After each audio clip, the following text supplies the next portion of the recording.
I took the opportunity of Qingming Festival to meet a senior monk and briefly discussed various forms of self-cultivation and helping others in the present. With the advent of the end of the Dharma age, many different energies are surging.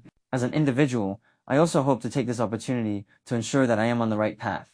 The revered person shared with me the Four Noble Truths and Eightfold Path of Abhidharma in Theravada Buddhism, explaining that everything in this world is imperfect, and most people are pursuing perfection. They also summarized many methodologies and found that new problems would arise. This is in line with the ideas and philosophies such as infinite subdivision of contradictions, opposition and unity, and you have me, I have you. In his opinion, to accomplish something, we need to pay great attention to karma. Everything that everyone has experienced in the past is experiencing now and is expected to experience in the future, as well as the environment he is in a coherent space-time, are all his karma. This means that everyone's karma is different, so the paths to success also vary greatly. But there is one thing in common, and that is following the fate, for the theory he believes in. Following the fate means we need to rely on our own efforts to strive for the local optimal solution in the current environment, and follow the fate we want to get. After a series of long-term efforts, we can gradually reach a higher global optimal solution. He believes that in our era, there are many high-dimensional intelligent beings coming to this world, and everyone will stay in this world for at least 5,000 to 10,000 years. For us, it's not just about superficially seeing the causes and effects of our current life, but also about inciting our true inner feelings, gradually realizing what we have been pursuing in previous reincarnations, what has left an impression on us, where we belong, and what we want to accomplish. After sorting things out, we need to plan what goals we need to achieve, what problems we need to solve, and what improvements we need to make in this lifetime. For me, I am very clear about what the world has given me. He let me feel the depth of my own sins in my youth, making me more determined to save the world, to save myself. Now it seems that maybe it's really the arrangement of the previous life for this life, and I am also very clear about the goal of this life.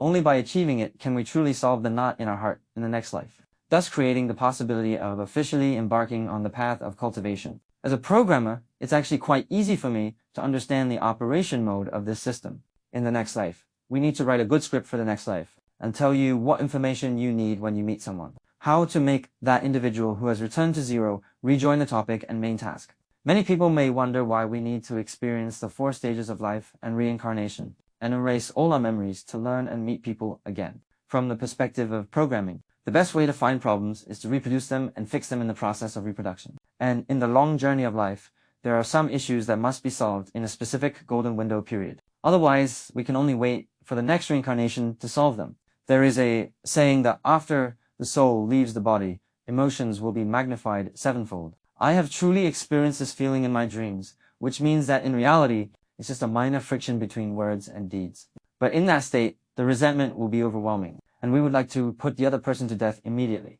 When we erase all memories, the only thing that can influence our behavior is the Elya-Vijnana. This is also the significance of austerity and self-improvement, the knowledge we boast and even take pride in now. If we can't integrate it and make it part of our soul, it will be meaningless in the long river of life that spans thousands of years and our entire life. Only a strong enough imprint can affect the Elya-Vijnana and thus suppress the emotions that may be magnified 7-fold for us, creating opportunities to completely solve our core self issues. As Buddha said, if I don't go to hell, who will? Isn't this world hell? I think this means I have to experience firsthand and feel the suffering of all beings, gain insight and analyze it in order to propose real and effective solutions in practice, and thus have the opportunity to change some unreasonable rules.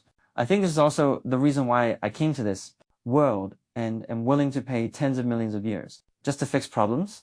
Finally, I would like to add some random thoughts.